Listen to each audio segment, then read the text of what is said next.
मजहब हनफिया दारम मसलके अहमद रजा,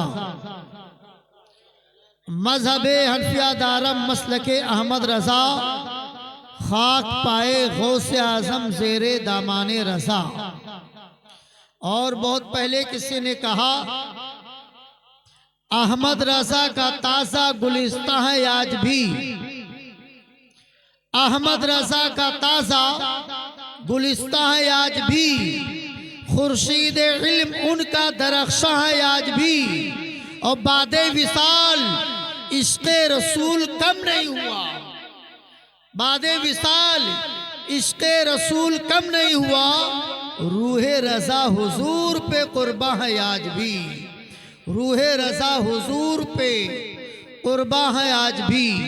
बादे तौहीद के मतवालो, शमे रिसालत के परवानों, दयारे गाजी में रहने और बसने वालों, मैंने जो आप हज़रात के सामने आयत ततहीरा तिलावत करने का शर्फ हासिल किया है, इस आयत करीमा का तर्जमा सुनने व सुनाने से पहले आइए अकीदत व मोहब्बत के साथ सारी कायनात के मरकज़ अकीदत गुंबद खज़रा के छाँव में आराम फरमाने वाले आका हुजूर सरवरे कायनात सल्लल्लाहु ताला अलैहि वसल्लम की बारगाह नाज में एक मर्तबा बाबा से बुलंद दरूद शरीफ पढ़ लीजिए।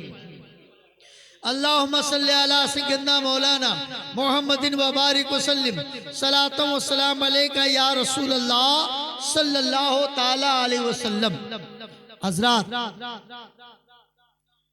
आप तवज्जो दीजिए, 2-4 मिनट और मुझे बर्दाश्त कर लीजिए, उसके बाद इस महफिल का अख्ताम कर दिया जाएगा। आप परेशान न हो। आज कुछ लोग शिकायत करते हैं कि हजरत हमारे घर में गुर्बत ज्यादा है, हमारे घर की गरीबी नहीं जाती है, मेरी जिंदगी गुर्बत में कट रही है। कुछ लोग शिकायत करते हैं हमारे घर में रहमतों बरकतों का नुज़ूल नहीं होता। कुछ लोग शिकायत करते हैं मेरे कमाई में तरक्की और बढ़ोतरी नहीं हो रही है। कुछ लोग शिकायत करते हैं मेरे दुकानों मकान में बरकतें नाज़िल नहीं हो रही हैं। मौलाना बशीर अहमद साहब के पास लोग पहुंचते हैं, हजरत बरकत वाली तावीज़ बना दीजिए, मेरे घर में तरक्की होना शुरू हो जाए। कुछ लोग नकीब अहले सुन्नत के पास जाते हैं बरकत के लिए तावीज़ बनवाने, लेकिन मैं आप हजरात को एक दरस दे के रुखसत हो जाऊंगा, एक सबक दे के रुखसत हो जाऊंगा। पैगाम मेरे आका सल्लल्लाहु ताला अलैहि वसल्लम की है, ज़बान अहमदुल कादरी अलीमी की है। इस बात को नोट कर लो, हर बात गलत हो सकती है, हर काम गलत हो सकता है, हर मशगला गलत हो सकता है, हर बयान गलत हो सकता है, हर तकरीर गलत हो सकती है, लेकिन अहमदुल कादरी का अकीदा बोल रहा है मेरे नबी की हदीस कभी गलत नहीं हो सकती है, मेरे नबी की बात कभी गलत नहीं हो सकती है।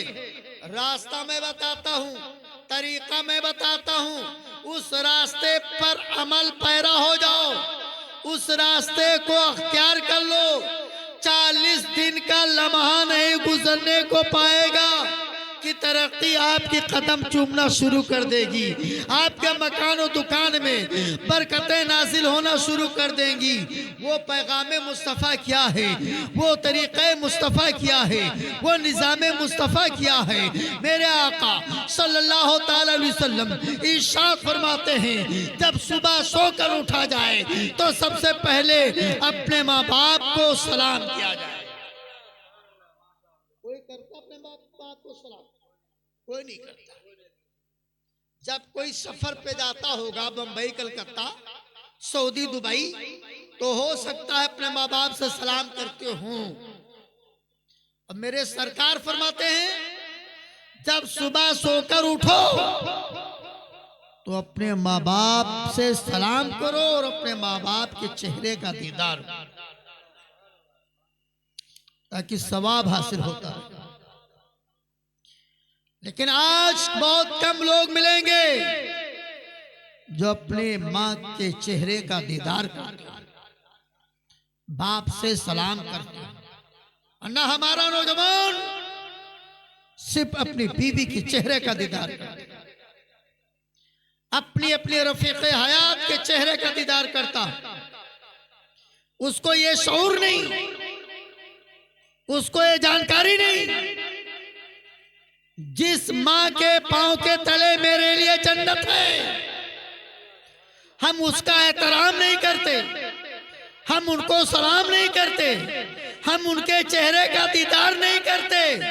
अरे चाहलवा गांव के भोले भाले जाले मुसलमानों, यहां से पैगाम लेके जाना, जब सुबह सोकर उठा करो तो अपने माँ बाप के चेहरे के दीदार क्या करो, अपने माँ बाप को सलाम क्या करो, और फजर की नमाज जमात के साथ अदा करने की कोशिश क्या करो। गाहे बगाहे अगर आपकी जमात छूट जाए तब भी आप अपने घर में नमाज पढ़ने की आदत डालो। अल्लाह अकबर। जब नमाज फजर से फारिग हूँ तो मेरे आका सल्लल्लाहु अलैहि वसल्लम इरशाद फरमाते हैं, खाने काबा की जानिब खड़े हो जाइए, अपने दिल में तसव्वुर करिए, अपने दिल में ख्याल कीजिए, गोया मेरे निगाहों के सामने मेरे रसूल सल्लल्लाहु अलैहि वसल्लम का रोज़ा है। अपने दिल में ख्याल कीजिए, हमारे निगाहों के सामने मेरे नबी का रोज़ा है, और बारगाह नबी में इस तरह सलाम भेजो मेरे आका सल्लल्लाहु अलैहि वसल्लम की बारगाह में, अस्सलातु वस्सलाम अलैका या रसूल अल्लाह, अस्सलातु वस्सलाम अलैका या नबी अल्लाह। अगर इसको ना पढ़ सको तो कहो या नबी सलाम अलैक, या रसूल सलाम अलैक, या हबीब सलाम अलैक। अगर ये भी ना पढ़ सको तो पैगाम मेरे आका आला हज़रत ने दिया है, उस पर अमल पैरा हो जाओ। मेरे आका आला हज़रत ने जो सलाम लिखा है उसको पढ़ने की आदत डालो। मेरे आका आला हज़रत फरमाते हैं, बारगाह नबी में सलाम पढ़ते हैं, मुस्तफ़ा जाने रहमत पे लाखों सलाम, शमे बज़्म हिदायत पे लाखों सलाम।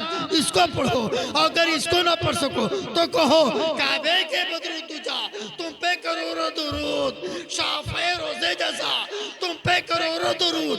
अगर ये भी ना पढ़ सको तो कहो या रसूल अल्लाह, और कोई गैब किया तुमसे नहीं आओ। वाह वाह वाह वाह, क्या बात है, वाह। गैब किया तुमसे नहीं आओ भला, जब ना खुदा ही छुपा तुम पे करो। इतना कहने के बाद औज़ बिल्लाह पढ़िए, बिस्मिल्लाह शरीफ पढ़िए, और बिस्मिल्लाह शरीफ पढ़ने के बाद सिर्फ 3 मरतबा कुल हुवल्लाह शरीफ पढ़ लीजिए, सूरे इखलास पढ़ लीजिए, और बारगाह नबी में ऐसा सवाब कर दीजिए।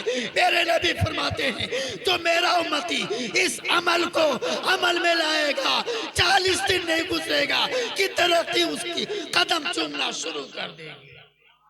वाह वाह वाह, उसके घर की गुर्बत दूर हो जाएगी। क्या बात है, वाह वाह। उसके घर की गरीबी दूर हो जाएगी। आज अल्हम्दुलिल्लाह बहुत लोग ऐसे भी हैं जिनकी जिंदगी गुर्बत में पल रही है, गुर्बत में कट रही है। आज मौलाना हजरात को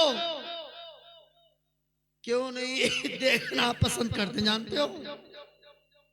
जानते हो, ये आपसे बेहतर कपड़ा पहने हुए नजर आते हैं, आपसे बेहतर चश्मा लगाए हुए नजर आते हैं, आपसे बेहतरीन गाड़ी से चलते हुए नजर आते हैं, और आपसे बेहतर खुशबू इतर लगाते हुए नजर आ रहे हैं, और रुपया सिर्फ 7,000, रुपया सिर्फ 7,000।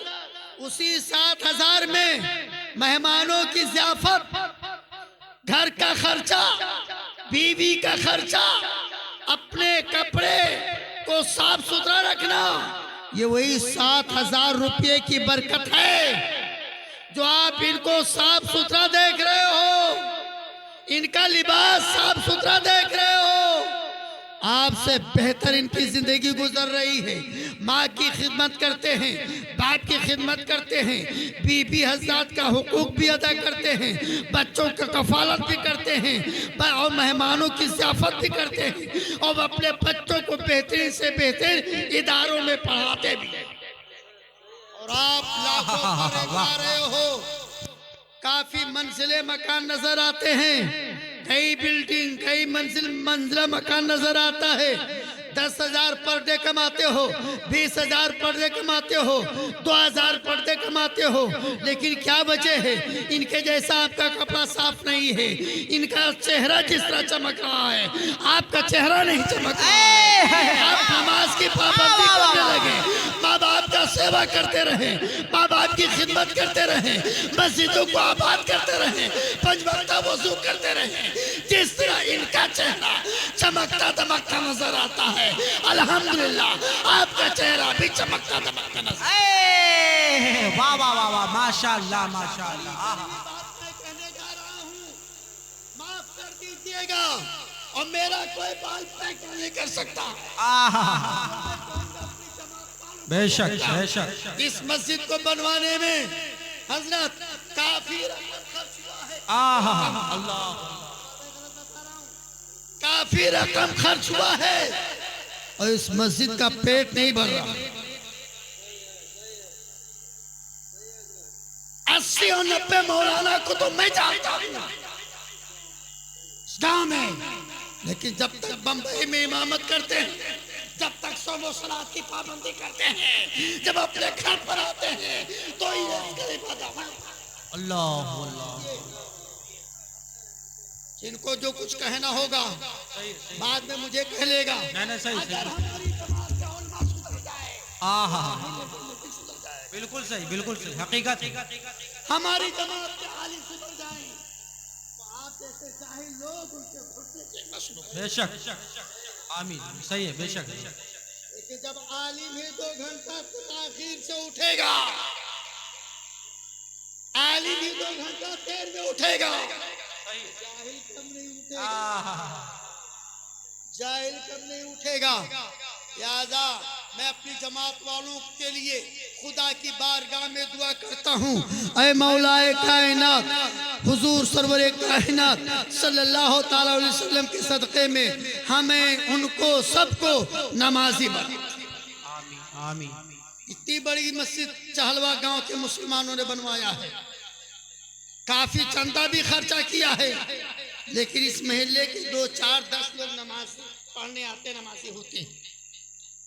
पूरा गांव मुसलमान नहीं है, पूरा गांव मुसलमान की नहीं है।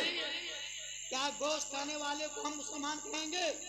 मछली खाने वाले को मुसलमान कहेंगे? बिल्कुल नहीं। पैसा मुर्गा अंडा खाने वाले को मुसलमान अगर कह ले तो मुझसे कहीं ज्यादा ये वाले खाते हैं। सही है, मुझसे कहीं ज्यादा ये वाले खाते हैं।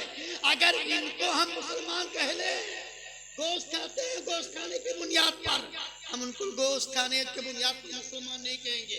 अगर वो काफिर है तो काफिर है, लेकिन गोश्त खाने वाले आदमी का नाम मुसलमान नहीं। अल्लाह। और एक बात बता दूं, बिल्कुल सही। और एक बात बता दूं मुशर्रफ भाई, हर विभाग में यूनियन है, एकता है, लेकिन हमारी जमात के लोगों में यूनियन नहीं। ये हकीकत है, सही बता रहे हैं, बिल्कुल सही बता रहे हैं। हमारी जमात में एकता नहीं है, हमारी जमात में यूनियन नहीं है।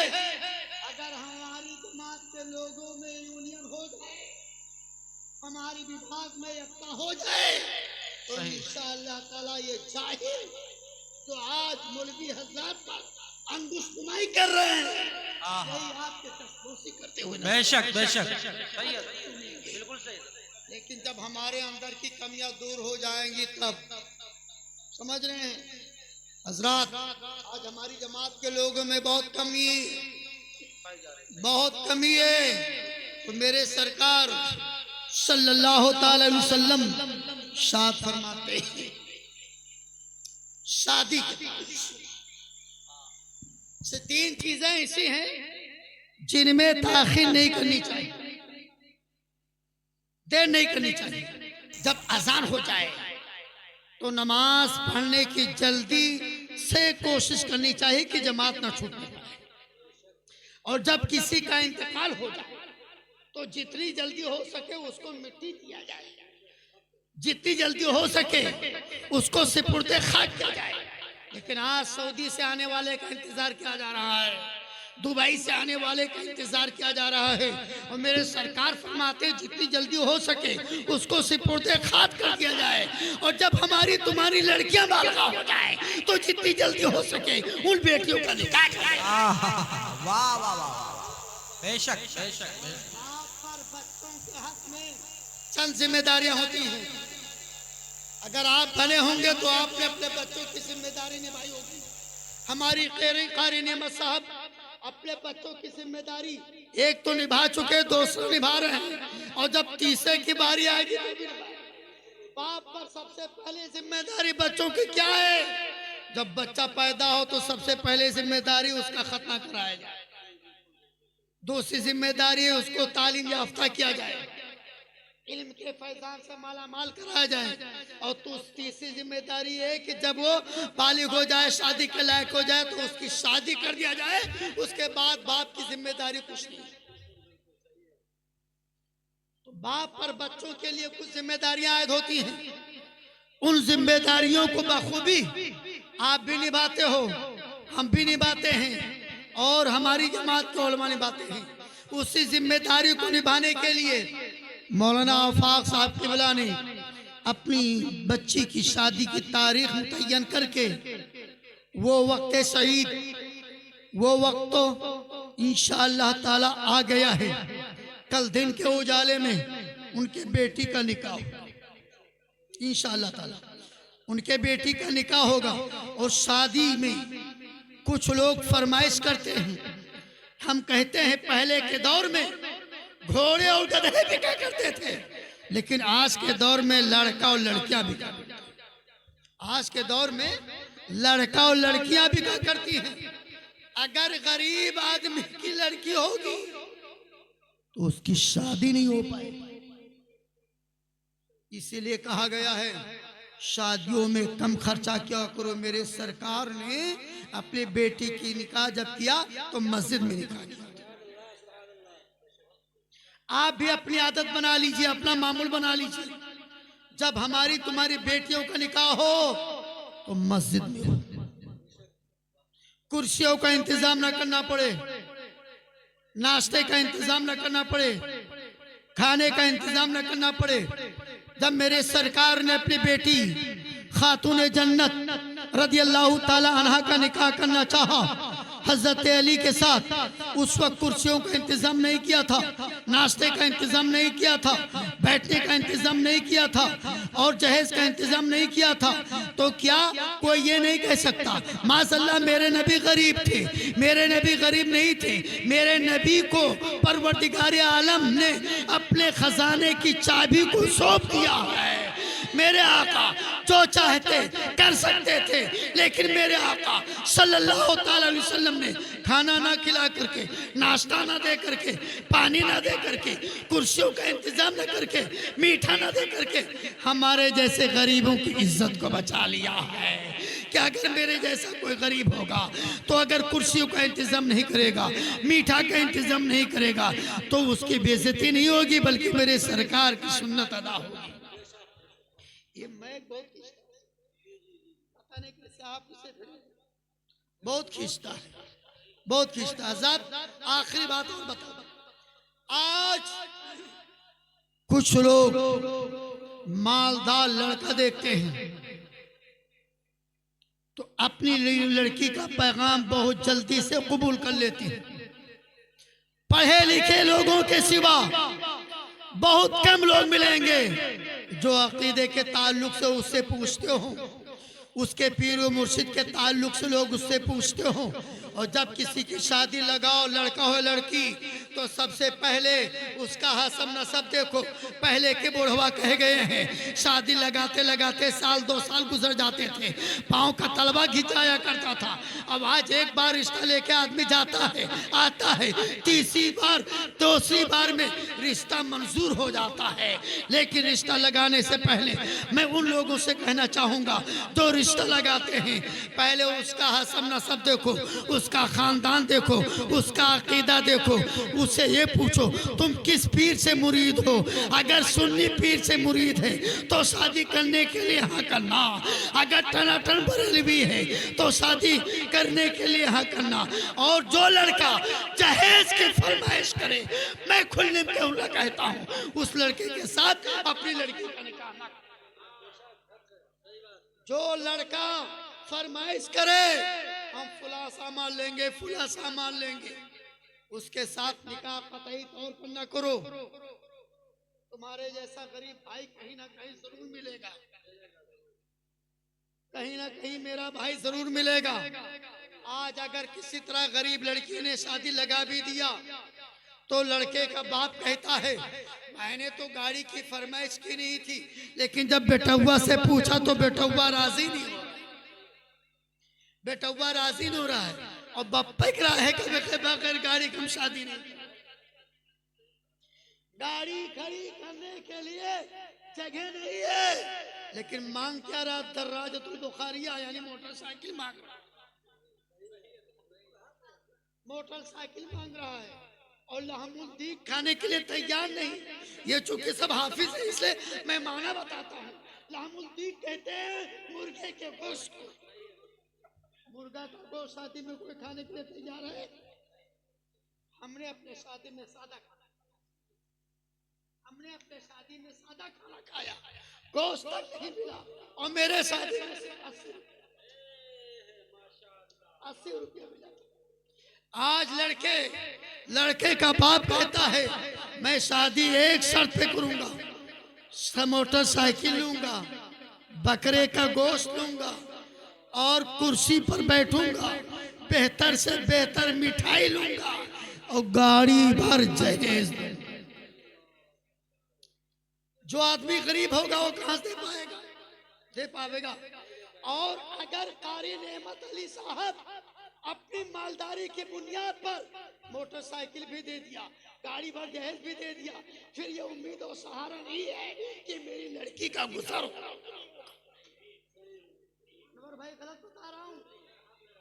फुल जहेज देने के बावजूद, क्योंकि जब जाहिल लड़के के साथ निकाह करेंगे तो क्या उम्मीद रखा जाए कि वो हमारी लड़की के साथ गुजर करेगा, बसर करेगा, क्योंकि नाअहल अपना है। हम कहते हैं सबसे पहले शादी लगाओ तो पहले उसके घर का माहौल टटोल लो, उसके घर में दीनदारी है कि नहीं है।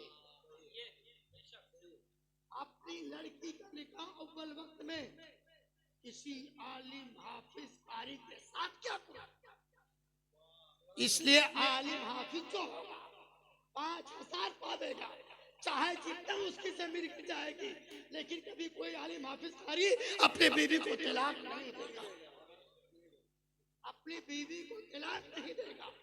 उसका एहसान नहीं कि वो अपनी बीवी को तलाक दे। लड़की कैसे भी पावे, लेकिन हाफिज और कारी गुजर करने की कोशिश करेगा। और खड़े होकर मुतरी करने वाले लड़के पर, खड़े होकर पेशाब करने वाले लड़के पर मेरा ये सहारा नहीं, मेरा एतमाद नहीं। हम गाड़ी भर जहेज भी दे रहे हैं, मोटरसाइकिल भी दे रहे हैं, फिर ये सहारा नहीं कि मेरी लड़की का गुजर होगा कि नहीं। हमारे यहाँ एक बिरादरी है गुल्ला कोठी में और रायनी, अनवर भाई जानते होंगे, आपके इलाके में भी रायनी बिरादर के, उसमें मुशाहिद भाई रुपया तय होता है। रुपया हम 5 लाख रुपया लेंगे, 3 लाख रुपया लेंगे, तुम अपने बेटे की शादी तुम्हारे यहाँ करेंगे खुले आम जी। जब वो 3 लाख रुपया पेमेंट कर देगा तब वो मंगनी करने जाएंगे। हाँ, और काफी तकरीरें उलमाए किराम ने की है, लेकिन आज आलिम की बात मानने के लिए तैयार है? आलिम की बात कोई मानने के लिए तैयार नहीं है। काश मौलाना आफाक की बिटिया की शादी ना होती तो कुछ नौजवान लड़के बगैर डीजे के बरतिये नहीं करते। ये मामला मेरे समझ में नहीं आता है, और जब उनसे कहो तो यही जाहिल इतराज करता है रबीउल अव्वल के मौके पर मौलवी क्यों डीजे बजाते हैं। लोग एतराज करते हैं, एतराज करते ही नहीं करते। अरे मियाँ सुनो, चाहे वो रबीउल अव्वल का मौका हो या और कोई तकरीब हो, शादी का मौका हो, अगर मौलवी रबीउल अव्वल के मौके पर डीजे रखता है तो बगैर ना तो तकरीर की कोई और किस्म के कोई प्रोग्राम नहीं होते हैं, इलावा ना तो तकरीर के।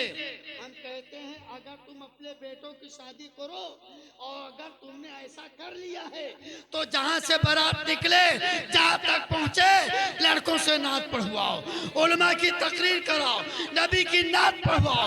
अगर नात पढ़ी जाए तो नबी के शान में नात पढ़ी जाए, तकरीर की जाए तो मुस्तफ़ा जाने रहमत के बयान किए जाए, मुस्तफ़ा जाने रहमत की तारीफ और तौसीफ किया जाए और उसी मैं के जरिए लड़की और लड़का का निकाह कराया जाए। इस तरह अगर रखोगे तो ठीक बनना नहीं। लेकिन आज क्या हो रहा है, ये नौजवान लड़के कहते हैं हम शादी करेंगे कब, जब डीजे रखेंगे तब। और हमारी जमात के बाज मौलवी हाँ अगर झूठे कह दिया बारात हाँ चलना, ये नहीं कहेगा डीजे की नहीं है, ये नहीं पूछेगा डीजे की नहीं है, पतुरिया है कि नहीं है। ये मौलवी की जिम्मेदारी होती है। हमारे इलाके में मेरे ताल्लुक से आप पूछेंगे, मैं बारात कभी नहीं जाता और पहले अगर जाना होता तो मौलवी के लड़के के बारात में जाता, जाहिल के लड़कों के बारात में नहीं जाता। वाह वाह वाह। वो डीजे रखता है और मैंने तो खुला बता दिया है अगर मेरे इलाके के मुसलमान मुझसे प्यार और मोहब्बत करते हैं, मुझको अपने बच्चों के बारात में ले जाना चाहते हैं तो मेरी बात पर अमल करना पड़ेगा, डीजे नहीं रखना होगा। अगर ये मेरी शर्त मंजूर है तो अहमदुल कादरी जाने के लिए तैयार है। अगर इसी तरह हमारी जमात के तमाम उलमा टाइट हो जाए तो इंशाअल्लाह ताला डीजे का खात्मा। लेकिन हम इतना टाइट है, आप टाइट ही नहीं है। ये कानून नाफिज कर दिया जाए, जिस बारात में डीजे आएगा हमारा इमाम हमारा मुदर्रिस निकाह नहीं पढ़ाएगा, हमारा मौलवी निकाह नहीं पढ़ाएगा। कुछ लोग तो उजरत लेते कहते 5,000 रुपया दे दो हम निकाह पढ़ा देंगे। अब बताओ 5,000 रुपया लेने के बाद उस बुराई का खात्मा होगा और तरक्की होगा और तरक्की होगा। लिहाजा ना रिश्वत लिया जाए और न उसे पैसा लिया जाए, बल्कि मौलवी अपने बात पर अटल रहे और कमेटी अटल रखे। हमारा मौलवी तुम्हारा निकाह नहीं पढ़ाएगा, हमारा इमाम तुम्हारा निकाह नहीं पढ़ाएगा। लेकिन अगर इस गांव का मौलवी टाइट है तो गुबार वाले मौलवी ढीले, गुबार का मौलवी ढीला है। चलिए अगर वो 5,000 मांगता तो मुझे 21 रुपया दे दो,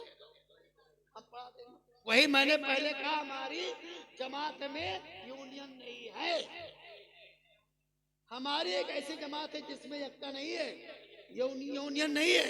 वरना देखिए अगर वकीलों में झगड़ा हो जाता है तो पूरी तहसील बन रहा है ना। हर यूनियन हर विभाग में यूनियन है, सिर्फ हमारी जमात में यूनियन नहीं है। प्यारे मुसलमान भाइयों, जब शादी करो तो इस्लाम की रोशनी में शादी करो, शरीयत के दायरे में शादी करो। हमारे इलाके में तो बहुत से लोग जगह के रात में मुशाहिद भाई पूरी रात औरतों से नाच करवाते हैं, ढोलक बजवाते। अब तो मक्कारा कुछ औरतें निकली जो पैंट शर्ट पहन करके रात में नाचती हैं, रात भर नची हैं, सुबह गुलगुल्ला बना एक मस्जिद में ले गई है, फातिहा कर रही हैं, और गाना गई हैं अल्लाह मोरे गनवा में। ऐसा गाना जिस गाने का कोई माना लुगत भी नहीं।